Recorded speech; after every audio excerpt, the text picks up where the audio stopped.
The growth mindset mirror. How do I handle mistakes, seek feedback, compete with uncomfortable? So the ego's on display here with how quickly do I adjust and am I improving? So, Brad, why is honest self-reflection hard? Why is it hard for folks? And then how do they handle that? Yeah. It's hard because it forces you to be a little vulnerable. It forces you Mm. to not just look in the mirror, but really scrub it and really check yourself out. And again, if you desire to get better, you have to do it. And you want to do it because you know that reflection and feedback for yourself is how you become the best version of who you are. Our main opponent in everything that we do is ourself. Not in the manner of holding us back, but the opponent is our goal is to be a better version of ourselves than we were the day before. Simple I as love that. that. If we can have that mindset and approach, not only are we gonna look in the mirror and reflect and ask hard questions, but we're also going to challenge ourselves and put us in some hard and uncomfortable situations because we know that that's where growth is found. It's also a bit challenging simply just to ask that broad question. It could be a little overwhelming or unsure. So I like to narrow it down and sometimes. So how can I elevate myself, or what mistakes am I looking for? Well, I could just ask, since we talk about mindset, where can I improve my mindset? Or maybe where can I improve my knowledge of the game of basketball? Or where can I communicate better as a teammate? Or maybe it's something physical, my training, my nutrition, or my recovery. Where's something that I can improve? And if the answer is I don't know, I'm sure you have a coach that you can work with. I'm sure Brad can point you in the right direction. If you're on Wisconsin's team, if it's a nutrition question, if it's a mindset question, maybe you're lonely from being homesick question, right?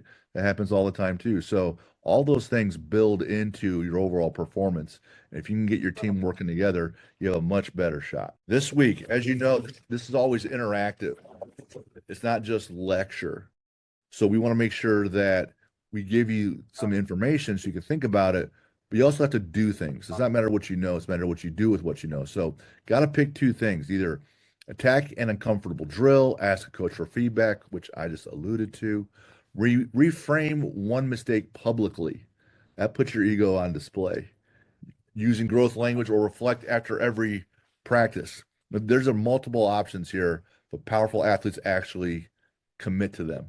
And once you get used to doing this consistently, it's not that painful anymore. You're just simply looking for more data. So you got to pick two. Then you got to answer a question. Who are you becoming? So we're looking at your identity. Identify current mindset habits you have. Simply write them down. Name one growth area and commit to some daily improvement, like we talked about, that Kaizen principle. Define and your response to adversity. Write that down. When I see adversity in training, on the game, personally, write it down and pre-decide how you would respond to that. And why do you think athletes should focus on who they're becoming, not just achieving, not the tangible aspects of what they're doing, but who they are? Why do you think they should be focusing on that? Yeah, it's a great question. I think there's a mindset out there that athletes should always chase success, but I always like to frame it as you should really be chasing significance.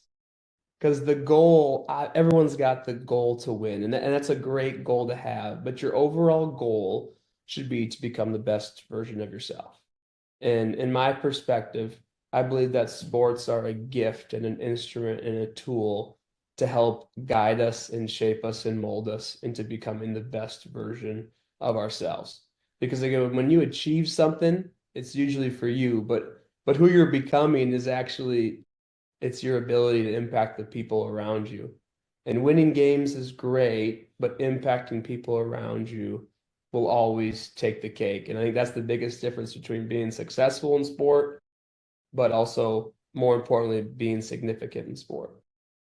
Brett, I'm sure you've always heard it's not what the other person knew, but it's how they made you feel, right? Hmm. How they connected with you and that impact, because you're only here once. These relationships you only have once, and they're gifts, and some of them are end way too soon. So you're absolutely right. Whether you're making your impact as an accountant or in the football field or in the swimming pool, where you're teaching folks, like you have these relationships with these other folks, with these other people in your life, and the impact is really the overall theme of becoming the best version of yourself so you can impact others.